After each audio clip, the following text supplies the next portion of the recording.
इस कार्यक्रम के पुण्यार्जक हैं अरह सागर गुरु भक्त परिवार। आचार्य समंत्रबद्ध कह रहे हैं कि कर्म पर वसई शांति दुख रंत ऋतुदय पाप बीजे सुखे नास्ता श्रद्धा ना कांक्षणा स्मृता। कहते हैं कि कर्म पर वसई शांति, हमारे अंदर की जो इच्छाएं पराधीन है, स्वाधीन नहीं है। वस्तु मिले कोई जरूरी नहीं हम उसका उपभोग कर ले, खाने को सब कुछ घर में रखा है, पूरी सुविधाएं हैं, भोगने के सारे साधन हैं, पर बीमार पड़ गए, क्या करोगे? गाड़ी घोड़ा तुम्हारे पास है, ड्राइवर गाड़ी चला रहा है, सुख भोग रहा है, सेठ जी घर में पड़े हैं, करवटें बदल रहे हैं। डॉक्टरों ने मना कर दिया अब तुम्हें मूंग की दाल और रूखे रोटी के फुलके लेना है। कार एसी कार में कुत्ता घूम रहा है, नौकर चाकर ऐसो आराम कर रहे हैं, गुलछर्रे उड़ा रहे हैं। कर्म पर वसई शांति, कर्म पराधीन है, हमारा सुख पराधीन है। और हम चाहते कि सुख मुझे मिले, वस्तु में सुख नहीं है, सुख हमारी मानसिकता में है। वस्तु तो सबके पास है, कर्म हमारा जब साथ देना तब। बाहर का सुख शांत है, इच्छाओं से रहित सुख ही सबसे अच्छा सुख माना जाता है, जो शाश्वत सुख हमारे तीर्थंकर भगवंतों का है। तुम्हारे पास जो सुख है वह तुम्हारे अधीन है कि कर्म के अधीन है? बोलो, कर्मों के अधीन है। हम जो चाहे वह हो, जो हो जाता है, क्या हो गया? जो चाहे मिल जाए, मिल तो जाएगा, पर उसका उपभोग नहीं कर पाएंगे। जब उपभोग नहीं कर पाए तो हमारा कर्म, हमारा सुख कर्माधीन हुआ कि नहीं हुआ? शांति यानी सुख मिला है, एक सीमा तक सुख का उपभोग करेंगे, फिर शांत हो जाएगा। और कैसा सुख है? दुख ही रंत ऋतुदय, हमारा सुख दुख से मिश्रित सुख है। क्षण में सुख हो जाता है और क्षण मात्र में तुम्हें दुख होने लगता है। अभी अच्छे से बैठे हैं, हो सकता कमर में दर्द शुरू हो जाए, हो सकता घुटने दर्द करने लगे, हो सकता सिर में दर्द हो जाए, हो सकता घर जाते जाते पत्नी झल्लाना शुरू कर दे। 8 दिन से बोल रही हूं, अभी तक ये सामान नहीं आया है, गुस्सा हो जाए। अभी तुम अच्छे मन से, प्रशस्त मन से मंदिर से घर जा रहे, घर पहुंचते ही तुम्हारा दिमाग बिगड़ जाए, सामने वाला निमित्त बन जाए। तो मिश्रित दुख ही रांत ऋतुदय, यानी हमारा सुख दुख और सुख से मिश्रित है। और कैसा है हमारा? पाप बीजे, जो संसार का सुख है पाप का बीज है। पर वस्तुओं के द्वारा जो हमें सुख प्राप्त होता है, इसमें पाप ही है। इससे बचने का पुरुषार्थ करो। उसमें सुख की लालसा रखना बिल्कुल भी कतई उचित नहीं है, अनास्था है। श्रद्धा ना कांक्षणा स्मृता, अर्थात ये निकांक्षित अंग के बारे में कहा जा रहा है। हम सबका जीवन आकांक्षाओं से भरा पड़ा है। अब हमें ये विचार और सोचना है, विचार करना है कि हमारी इच्छाएं कैसे शांत हों, हमारी इच्छाएं कैसे मंद हों। निमित्त जब मिलता है तो हमारी इच्छाएं बलवती हो जाती हैं, इच्छाएं भोगांछाओं में बदल जाती हैं।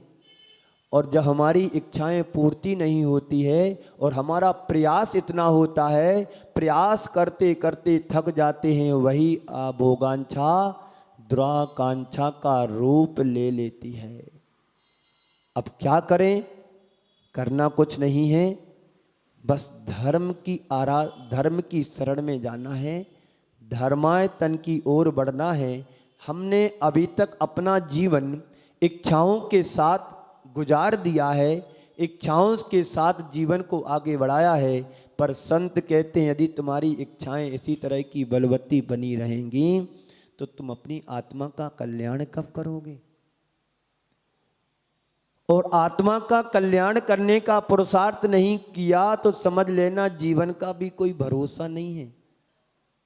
अभी हमारे पास आनंद कुमार जी, पंकज के पिताजी आए हुए थे ऊपर दर्शन करने के लिए। बोलते हैं महाराज श्री हमारे तीसरे बेटे के कोई खत्म हो गए हैं। कौन खत्म हो गया? साला खत्म हो गया कौन?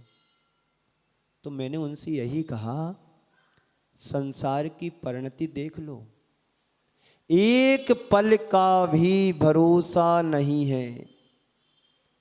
सोया और सो करके सोते रह गया। तो जिन जिन इच्छाओं को मैंने जोड़ा है, क्या तुम्हारी इच्छाएं पूरी हो पाएंगी? ये तुम्हें विश्वास है? अरे बाहर के संयोग वियोग की तो बात दूर है, जो श्वास तुम ले रहे हो वो अगली श्वास तुम ले पाओ, इस पर तुम्हारा अधिकार या भरोसा है? किसी का भी नहीं है। एक पल का भी भरोसा नहीं है। पर जीवन में इच्छाओं की इच्छाएं क्यों रखते हैं हम? सहज जीवन जीना सीखें। जो मिल रहा है सो ठीक है, नहीं मिल रहा है तो ठीक है। हमारा भाग्य और पुण्य होगा तो हमारे जीवन में सब प्राप्त होगा, और पुण्य नहीं होगा तो सब मिलने के बाद भी उसका उपभोग नहीं कर पाएंगे। तीर्थंकर भगवंतों के जीवन में किसी चीज की कमी नहीं थी, लेकिन उनने अपने जीवन को कितना संयमित बनाया।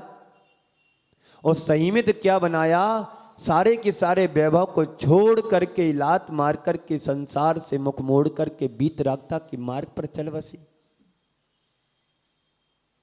यही सच्चा मार्ग है, यही सच्चा धर्म है। इस मार्ग को, इस धर्म को वही अपना सकता है जिसके अंदर सम्यक्त जैसी भूमिका बन गई हो, सम्यक्त का प्रादुर्भाव हो गया हो। क्योंकि सम्यक दृष्टि जीव संसार में रहता है, संसार में उसको रहना पड़ रहा है, वह रहना नहीं चाहता है।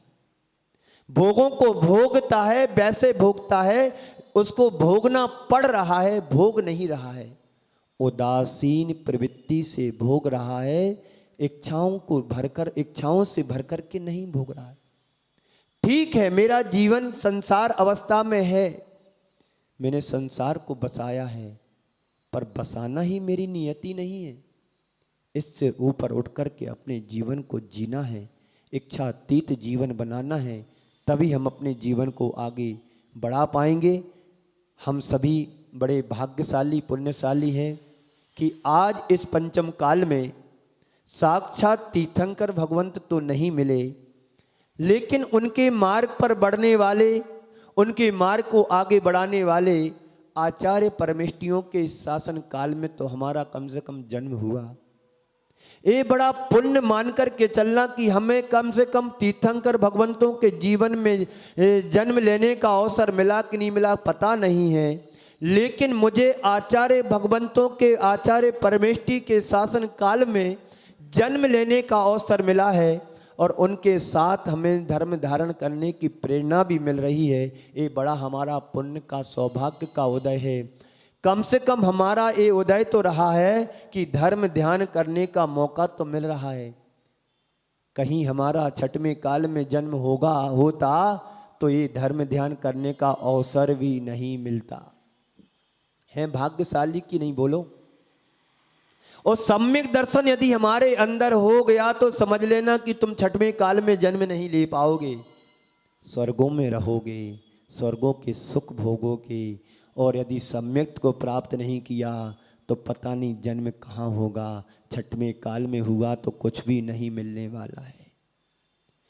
इस दुर्गति से बचने का पुरुषार्थ करें, धर्म को धारण करें, विशुद्धि बढ़ाएं। बस यही सोचो कि धर्म ही मेरे जीवन का आधार है, बाकी सब तो निराधार है। धर्म ही एक मुझे सनात बनाने वाला है, बाकी संसार में सब अनाथ के कारण हैं, अनाथ बनाने वाले हैं। जिन माता पिता ने हमें जन्म दिया वह भी एक दिन हमें छोड़ करके चले जाते हैं, तो तुम अनाथ के अनाथ हो।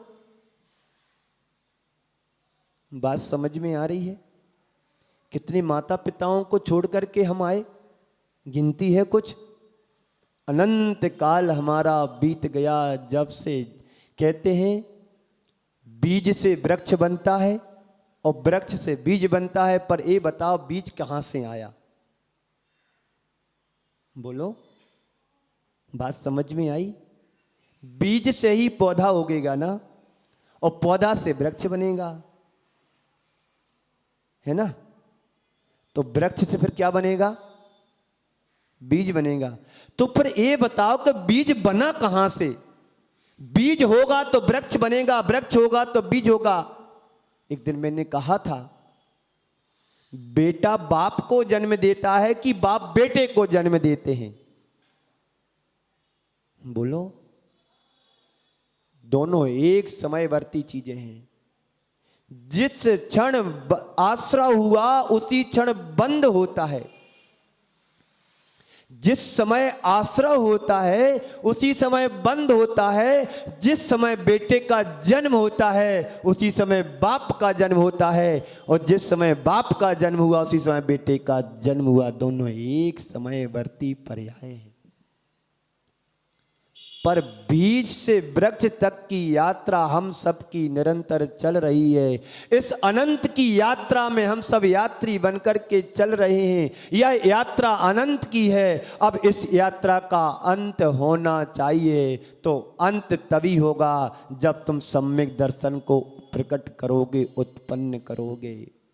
निसंकित अंग में हमने यही समझा, पढ़ा, सुना कि संसार में जो भी जीव होता है वो शंका से रहित होता है, निसंकित होता है। कौन? सम्यक दृष्टि जीव।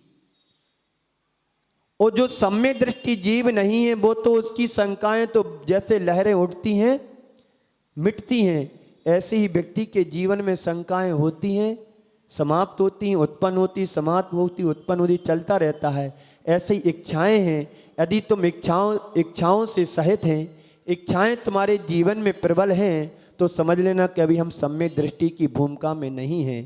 और जिसके अंदर इच्छाएं शांत होने की, अंदर भावनाएं बलवती होती रहती हैं कि हमने जो पाया है और आज तक पाने के बाद क्या हमारी इच्छाओं से तृप्ति मुझे हुई? कभी नहीं हुई। पानी पी लेने के बाद क्या तुम्हें प्यास नहीं लगती है? भोजन कर लेने के बाद क्या तुम्हें भोजन करने की दोबारा इच्छा नहीं होती है? 1 घंटे 2 घंटे बाद प्यास भी लगती है, घंटे 6 घंटे बाद तुम्हें भूख भी सताने लगती है।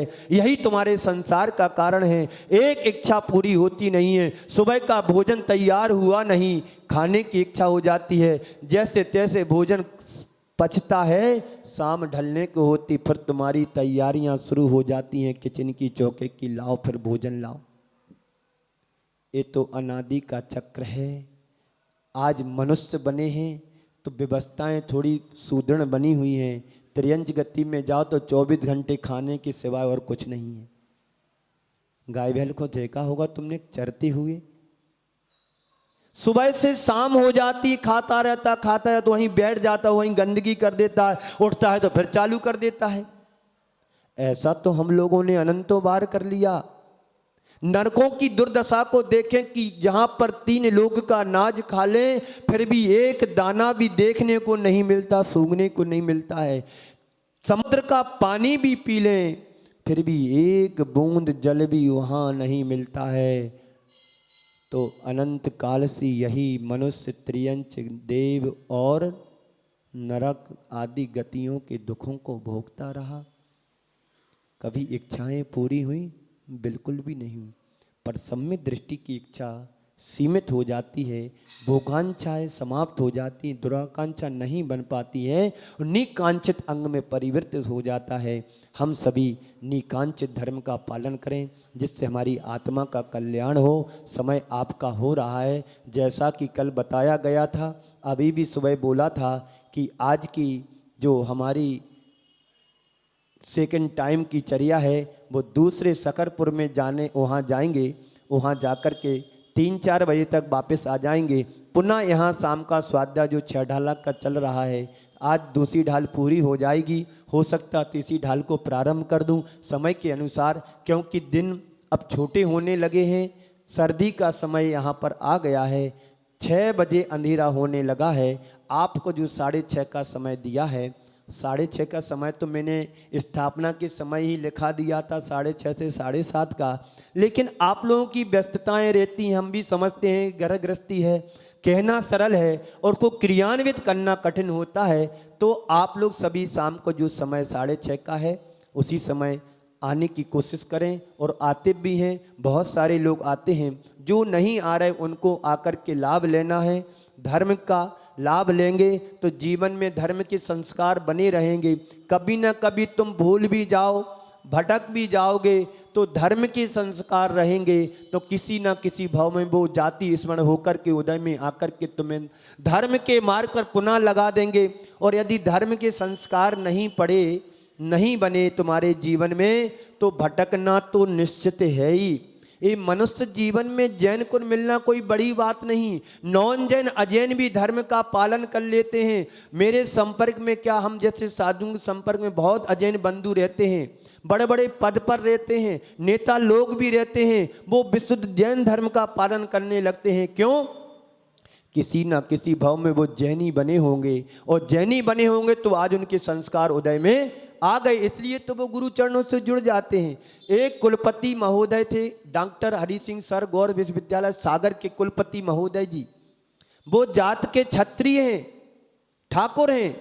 जब वो प्रोफेसर पद पर उनको चयन किया जाना था, बहुत सारे नाम आए, तो किसी ने, एक वहाँ पर है पहले से प्रोफेसर है, जैन थे वहाँ पर यूनिवर्सिटी सागर में, उन्होंने सलाह दे दी कि जाओ तुम आचार्य विद्यासागर महाराज का आशीर्वाद लेकर के आओ, और हो सकता है उनके आशीर्वाद से तुम्हारा काम हो जाए। चला गया। उस समय हम आचार्य श्री संघ पूरा मड़िया जी जबलपुर में थे, ठंडी का समय था।